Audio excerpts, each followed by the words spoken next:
Hello प्रिय विद्यार्थियों, good evening. आज मैं आपके लिए लेकर आया हूँ डिटरमाइनर्स की एक एक्सरसाइज। इनसे पिछली क्लास में अपन ने डिटरमाइनर के प्रकार और डिटरमाइनर किस प्रकार से यूज होते हैं उसके बारे में पढ़ा था। तो आज की क्लास में अपन पढ़ेंगे डिटरमाइनर का यूज कहाँ कहाँ होता है, कैसे होता है, एक्सरसाइज कैसे करनी है, एग्ज़ाम में आपको इसको अप्लाई कैसे करना है। पहले सम और एनी पढ़ा था। सम और एनी की एक्सरसाइज करते हैं। देखो, fill in the blanks with some और एनी। सम और एनी दोनों में से एक का यूज करना है। He does not want coffee. अब सम के लिए शर्त थी कि वाक्य होना चाहिए अफर्मेटिव, और एनी के लिए शर्त ये थी कि वाक्य होना चाहिए negative. He does not want coffee, इसमें कॉपी अनकाउंटेबल नाउन है, तो सम अनकाउंटेबल और काउंटेबल दोनों के साथ में यूज हो सकता है। एनी भी, एनी केवल प्लूरल काउंटेबल नाउन के साथ में। अब डज नॉट आया, इसका मतलब वाक्य नेगेटिव है, और नेगेटिव वाक्यों के साथ में किसका प्रयोग होगा? एनी। तो यहाँ पर एनी का प्रयोग होगा। Sentence number 2। दूसरे सेंटेंस में देखो, did you see girl there. तो इसमें अपन ने देखा था कि जो इंट्रोगेटिव सेंटेंस होते हैं, इंट्रोगेटिव सेंटेंस में सम और एनी दोनों का यूज किया जा सकता है। और सम का प्रयोग यदि काउंटेबल नाउन के पहले होता है तो वह नाउन प्लूरल रूप में होनी चाहिए। यहाँ पर नाउन है गर्ल, गर्ल है वह सिंगुलर है, तो किसका प्रयोग होगा? एनी। सम कब आता है यहाँ? यदि नाउन प्लूरल होता, मतलब गर्ल्स होता तो सम, और नहीं तो एनी, तो इसमें भी एनी का प्रयोग होगा। Question 3, he saw some girls dancing on the stage। इसमें देखो गर्ल्स है और गर्ल्स से पहले सम आया है। क्यों? क्योंकि ये प्लूरल काउंटेबल नाउन है और वाक्य कैसा है? अफर्मेटिव सेंटेंस है। विल यू गिव मी अब शुगर, बाकी कैसा है? अफर्मेटिव है। अफर्मेटिव सेंटेंस में सम ही आएगा, शुगर अनकाउंटेबल है, तो यहाँ पर क्या आएगा? Some. Will you give me some sugar. आगे 5 number sentence, there is coffee in the kitchen but there is not milk. इसमें देखो यहाँ तक तो वाक्य है अफर्मेटिव, और इसके बाद में नेक्स्ट पार्ट में वाक्य है नेगेटिव। तो जो अफर्मेटिव वाक्य है देयर इज, तो यहाँ आ जाएगा some coffee in the kitchen but there is not, यहाँ पर आ जाएगा एनी, क्योंकि ये नेगेटिव सेंटेंस है। एनी का प्रयोग नेगेटिव सेंटेंस में, सम का प्रयोग अफर्मेटिव सेंटेंस में। इसी तरह 6 number sentence, Ashok has some books. देखो बुक्स से पहले क्या आया है? सम, क्योंकि बुक्स है वो प्लूरल काउंटेबल नाउन है, और वाक्य भी कैसा है? सेंटेंस है, सिंपल सेंटेंस है। But Rowan has not any, यहाँ से वाक्य नेगेटिव है, और नेगेटिव की वजह से यहाँ एनी आया है। आगे 7 number sentence, please give me more rice I am sorry there is not. देखो ये वाक्य यहाँ तक अफर्मेटिव है, अफर्मेटिव सेंटेंस है, इसका मतलब यहाँ पर आप क्या लगाओगे? Some. Please give me some more rice, कृपया मुझे थोड़ा ज़्यादा चावल दीजिए। I am sorry there is not, अब नोट आया है, इसका मतलब नेगेटिव सेंटेंस है, और नेगेटिव सेंटेंस है तो यह एनी का प्रयोग होगा। I am sorry there is not any, मुझे माफ़ करना, ज़्यादा नहीं है। You have more books to read. अब बुक्स मतलब प्लूरल काउंटेबल नाउन है, तो किसका प्रयोग होगा? सम का, और वाक्य भी अफर्मेटिव है, तो डायरेक्ट आप क्या लगाओगे? Some. You have some more books to read. अब 9th sentence, put sugar in my tea. वाक्य अफर्मेटिव है और शुगर है वह अनकाउंटेबल है। अनकाउंटेबल सिंगुलर नाउन है तो यहाँ पर क्या आएगा, some. Put some sugar in my tea. अब 10वां sentence, have you got trouble. अब क्वेश्चन कैसा, सेंटेंस कैसा है, प्रश्नवाचक इंट्रोगेटिव है तो इंट्रोगेटिव में सम और एनी दोनों का यूज हो सकता है। अब देखना है सम का प्रयोग कब करोगे, जब यहाँ पर प्लूरल काउंटेबल नाउन हो तो सम, और यदि प्लूरल काउंटेबल नाउन नहीं है, सिर्फ अनकाउंटेबल नाउन है तो any. Have you got any, trouble है वह अनकाउंटेबल नाउन है तो किसका प्रयोग होगा, एनी। तो ये सम और एनी का यूज कंप्लीट हुआ। अगले वाले में है fill in the blanks with much और मैनी। देखो मस का प्रयोग और मैनी का प्रयोग किन किन के साथ में होगा, मैनी का प्रयोग प्लूरल काउंटेबल नाउन के साथ में, मस का प्रयोग अनकाउंटेबल नाउन के साथ में, और जितनी भी अनकाउंटेबल नाउन्स होती हैं वह सिंगुलर रूप में होती हैं। Mister Prasad has got experience. अब देखो एक्सपीरियंस सिंगुलर है तो डायरेक्ट लगा दो much. Mister Prasad has much experience. Sentence number 2, how time will he take to do this some. अब टाइम आया है, सिंगुलर है तो क्या आएगा, मस। बस सिंगुलर और प्लूरल का ध्यान रखना है। सिंगुलर है तो मस, प्लूरल है तो मैनी। हाउ मैनी तीसरे में हो जाएगा many. How many days will she take to complete this work, और डेज है, डेज प्लूरल है, इस वजह से इसके साथ में मैनी का यूज होगा। हाउ टाइम्स, टाइम्स है तो इसके साथ में भी मैनी आएगा। How many times have you gone to the zoo, आप कितनी बार चिड़ियाघर में गए हो। हाउ वाटर, वाटर अनकाउंटेबल है, अनकाउंटेबल और सिंगुलर नाउन है, इसका मतलब वाटर से पहले क्या आएगा, much. MUCS much. Water is there in this bouquet.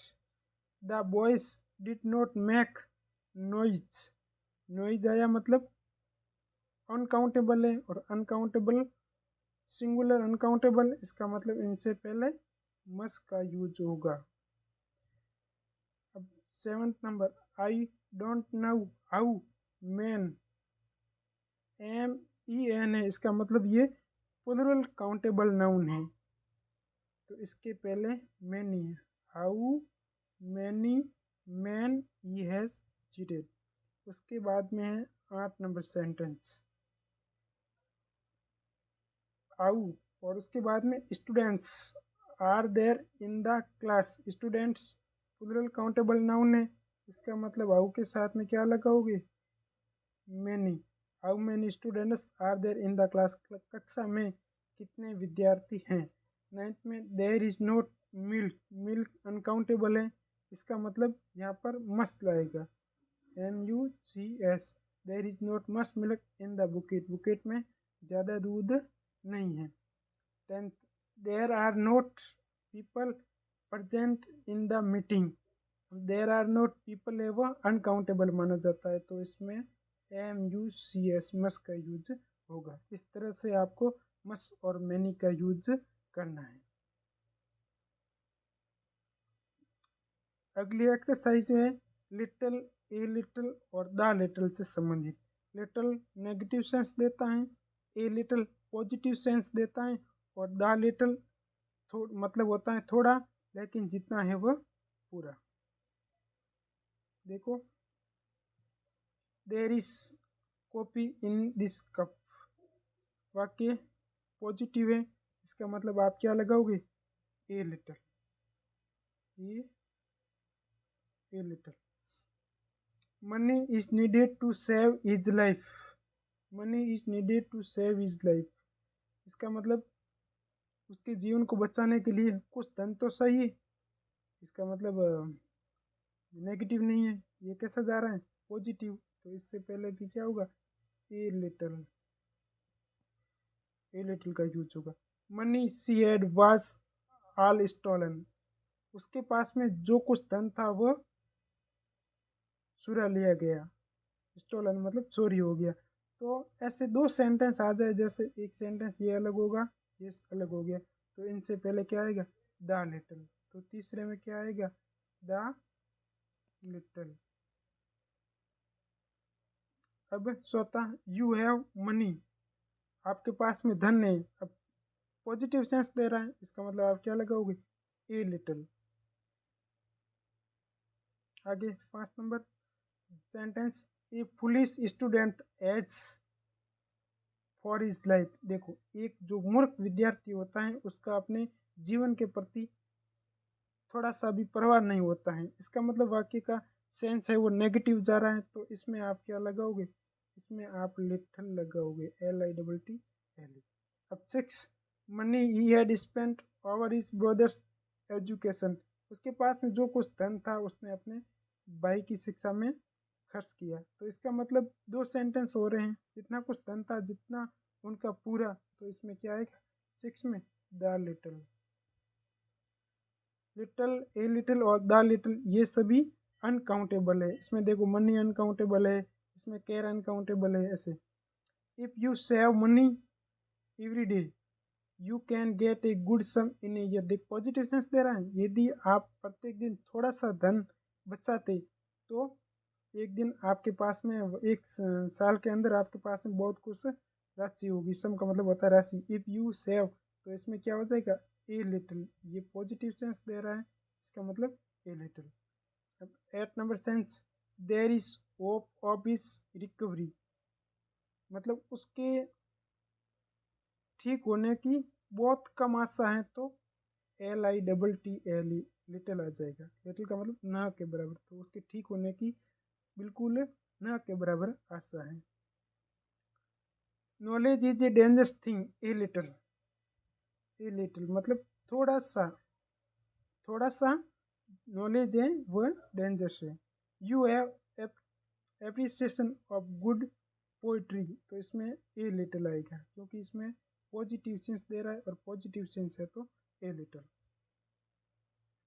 उसके बाद में 7th exercise, fill in the blanks with few, a few और the few, few, a few और द फ्यू, इन तीनों का यूज काउंटेबल नाउन से पहले होगा।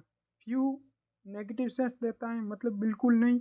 ए फ्यू थोड़ा सा संख्या में, और द फ्यू जितनी है संख्या में वो पूरी। Man are free from falls, मतलब थोड़े से मैन होते हैं, थोड़े से आदमी होते हैं जो कभी गलतियां नहीं करते हैं। अब थोड़े से होते हैं, इसका मतलब पॉजिटिव सेंस दे रहे हैं, ए फ्यू, इसमें ए फ्यू। अब books are as popular as the Gita, Gita के जितने मतलब जितनी गीता जो किताब है गीता प्रसिद्ध है, इतनी बहुत कम, बिल्कुल न के बराबर है, तो इसमें आप फ्यू लिख सकते हैं। Few books are as popular as the Gita, Gita के बराबर बहुत कम, मतलब न के बराबर पुस्तक है वो लोकप्रिय। Mukesh is with me for days, Mukesh मेरे साथ है। अब कुछ दिनों से तो है, मतलब थोड़े दिनों से है मेरे साथ में, तो ए फ्यू आ जाएगा, फ्यू नहीं आएगा। फ्यू होता तो क्या, मतलब मेरे साथ न है, न के बराबर होता, तो इसमें ए फ्यू मतलब थोड़े दिनों से वो मेरे साथ है। Just good books can make a man vice, मतलब थोड़ी सी अच्छी पुस्तकें हैं वो एक आदमी को बुद्धिमान बना सकती हैं। वाइस का मतलब बुद्धिमान, तो मतलब पॉजिटिव सेंस है, थोड़ी सी बुक्स हैं, तो ए फ्यू आएगा इसमें। Mister Thakur spoke words and set down, mister Thakur spoke बोला, वर्ड्स थोड़े से वर्ड्स बोले और बैठ गया, मतलब थोड़े से के अर्थ में a few. Words he spoke were full of wisdom, देखो इसमें दो सेंटेंस हो गए। एक तो ये words he spoke were full of wisdom, उसने जितने भी शब्द बोले वह बहुत ही बुद्धिमत्ता पूर्वक, बुद्धि वाले थे, बुद्धिमत्ता पूर्वक वाले थे। तो इसमें आ जाएगा क्या, जितने बोले उतने पूरे, इसका मतलब the few. Students I have are wise and disciplined, मेरे पास जितने भी स्टूडेंट हैं वो वाइज और डिसिप्लिन है। इसका मतलब इसमें भी 2 सेंटेंस है, जितने भी हैं वो पूरे।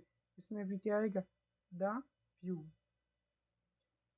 Yes I spent in Darbhanga were not happy. इसमें भी देखो, मैंने जितने भी दरभंगा में वर्ष बिताए वो अच्छे नहीं थे। इसका मतलब जितने भी वर्ष वो पूरे। इसमें भी किसका प्रयोग होगा, द फ्यू का।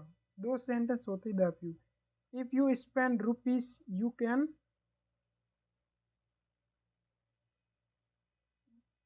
If you spend rupees you can get good pens. मतलब आप थोड़े से रुपये यदि आप खर्च करते हो तो आपको अच्छे पेन मिल जाएंगे। I have read books. मैंने थोड़ी सी पुस्तकें पढ़ी है। थोड़ी सी तो पढ़ी है, तो ए फ्यू। इस तरह आप आज अपन ने few, a few, the few, little, a little, the little, some, any, must, many की एक्सरसाइज की है। आज के लिए इतना ही काफ़ी है। नेक्स्ट अपन नए टॉपिक पे वीडियो बनाएंगे। यदि आपको वीडियो अच्छा लगा हो तो लाइक करना, अपने दोस्तों तक शेयर करना और चैनल को सब्सक्राइब कर लेना। Thank you.